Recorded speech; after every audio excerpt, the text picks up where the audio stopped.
আরামবাগের 22 মাইল এলাকায় পকেটমার ধরা পড়ে গণধোলাই।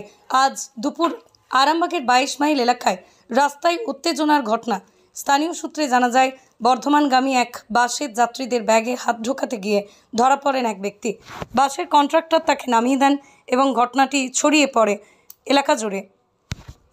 জানা যাচ্ছে, ঘটনাটি ছড়িয়ে পড়তে আশপাশের দোকানদার, স্থানীয়রা এগিয়ে আসেন। মুহূর্তেই ভিড় জমে যায় এবং তাকে রাস্তার ধারে একটি খুঁটির সাথে বেঁধে রাখা হয়। প্রশাসন পৌঁছানোর আগেই বিক্ষুব্ধ জনতা তার উপর চড়াও হন। পরে আরামবাগ থানার পুলিশ এসে পরিস্থিতি নিয়ন্ত্রণে আনে। জানা গেছে, এই ব্যক্তির নামে আগেও একাধিক অভিযোগ রয়েছে থানায়। অনেকের দাবি তিনি এই অঞ্চলে নতুন নয়, এর আগেও পকেটমারি, ছোটোখাটো চুরির ঘটনার সঙ্গে তার নাম উঠে এসেছে। উত্তেজিত জনতা প্রকাশ্যে নানা মন্তব্য করেন, তাদের ক্ষোভ ঝাড়েন। কেউ বলেছিলেন, মানুষের কষ্ট অর্জিত টাকার ওপর এরা হাত দেয়, ছেড়ে দিলে আবার একই কাজ করবে। এখানেই প্রশ্নটা বড় হয়ে ওঠে। আমরা প্রত্যেকেই যখন বাড়ি থেকে বের হই, তখন জরুরি কাগজপত্র, পরিশ্রমের টাকা পয়সা সঙ্গে রাখি। সেই অর্থই কারোর চিকিৎসার খরচ, কারোর সংসারের বাজার, কারোর সন্তানের পড়াশোনার ভরসা। এক মুহূর্তে যদি সেই কষ্ট অর্জিত টাকা পকেটমারের হাতে চলে যায়, ভুক্তভোগীর অসহায় অবস্থা ভাষায় বোঝানো যায় না। পকেটমারি শুধু টাকা চুরি নয়, এটা মানুষের পরিশ্রম, নিরাপত্তার মর্যাদার উপর আঘাত। আবার জনতার ক্ষোভও বোঝা যায়, কিন্তু আইন নিজের হাতে তুলে নেওয়া কোনো সমাধান নয়। দোষীর শাস্তি আদালতের হাতে ছেড়ে দেওয়া ন্যায় বিচারের পথ। সামাজিক বার্তা, চুরি বা পকেটমারি সমাজে দারিদ্র্য, লোভ আর মূল্যবোধের অবক্ষয়ের প্রতিফলন। এই সমস্যা শুধু পুলিশের নয়, আমাদের সবার। সতর্ক থাকা, একে অপরকে সাহায্য করা, ন্যায়ের পথে হাঁটা, এই সচেতনতা এই সমাজকে নিরাপদ রাখতে পারে। খবরটি ভালো লাগলে অবশ্যই আমাদের চ্যানেলটি ফলো, খবরটি শেয়ার করে পাশে থাকুন। আপনারা দেখছেন খবর আরামবাগ, যে কথা কেউ বলে না, আপনার পাশে, আপনার সাথে।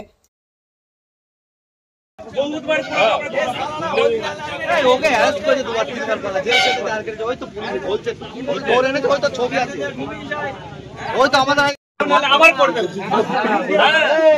এইটা মনে পড়ে যাবে, হাত পা ধরে যাবে,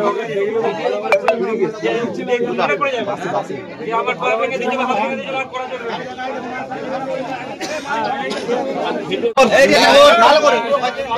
একদম এমন ছাড়বে যেন কোনো বাসে এদিকে। কি নাম তোমার? কি নাম তোমার? কোথা থেকে আসছো? হ্যাঁ, কেন তোমাকে ধরেছে কেন এখানে?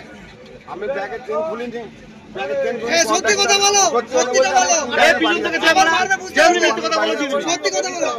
নৈশরায় কুরবানের বাড়ি যাচ্ছিল, পারেনি, শরীর খারাপ, এই আমাকে নৈশরাতে বাস আনলো, বলছে তুমি পকেট মার বলে আমাকে নামতে পারছি।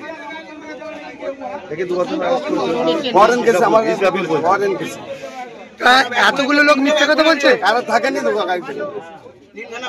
ব্যাগে গাড়িতে লোকই না, 20 থেকে 15টি লোক আছে গাড়ি। কি হয়েছে? বাসে যাচ্ছিল, 3খানা ব্যাগ ঘুরে পয়সা বার করার চেষ্টা করছিল, কন্ডাক্টর নামিয়ে দিয়েছে, দিয়ে ছুটে পড়ছিল। ছুটে পড়ছিল, ছুটে অন্য বাসে যাচ্ছে, বাস মাইরা লোকরা অনেক জায়গায় গেলে ধরা পড়ে গেছে। কোন বাসে যাচ্ছিল? বর্ধমান আরামবাগ। কন্ট্রাক্টর দেখেছে, ব্যাগে চেন খুলে যা সব ছিল বার করতে যাচ্ছিল, যে কন্ট্রাক্টরের সঙ্গে বসেচা হওয়ার ফলে নেমে ছুটে পড়ছিল। আমাদের এখানকার লোকাল লোক ওকে ধরে আটকে রেখেছে। এই জায়গাটা কোথায়? 22 মাইল। আপনার নাম? আপনার নাম? আপনার নাম? আমার নাম তাপস। আপনার উজ্জ্বল ভবিষ্যতের একমাত্র দিশারি, জ্যোতিষ জগতে অদ্বিতীয় ডক্টর অঞ্জন শাস্ত্রী। দেখুন জ্যোতিষ অঙ্গনে অঞ্জন প্রতি রবিবার ঠিক রাত 12টায়, শুধুমাত্র TV9 বাংলায়।